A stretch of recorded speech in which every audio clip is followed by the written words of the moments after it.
Na miesto. Na miesto, nepočuješ? Choď na miesto, ty trulo. A tu buď a zostaň. Nehyb sa. Stoj tu, zostaň tam. Buď tu. Tak. Tak, a teraz si skúsme ukázať, ako sa nenasierať za každým, keď od toho psa niečo takéto chceme.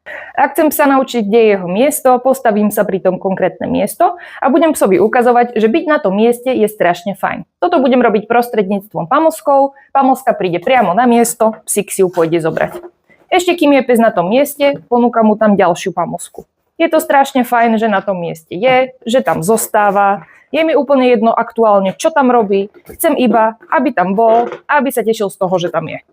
Keď mám psíka poriadne preodmeneného na tom mieste, na jednu pamosku ho uvoľním do prostredia.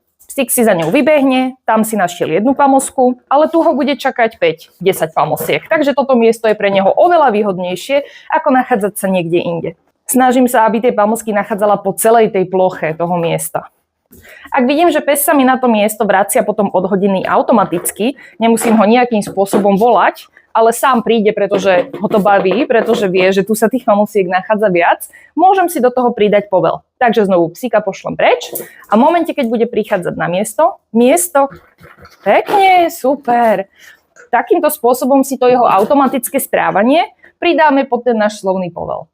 Voľno. Miesto. Super. Voľno.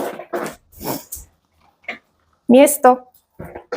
Super. Takže takýmto spôsobom psíka učím, ako sa dostať na miesto, čo to znamená povel miesto a následne si môžem zdvíhať kritériá. Ale to možno niekedy v ďalšom videu.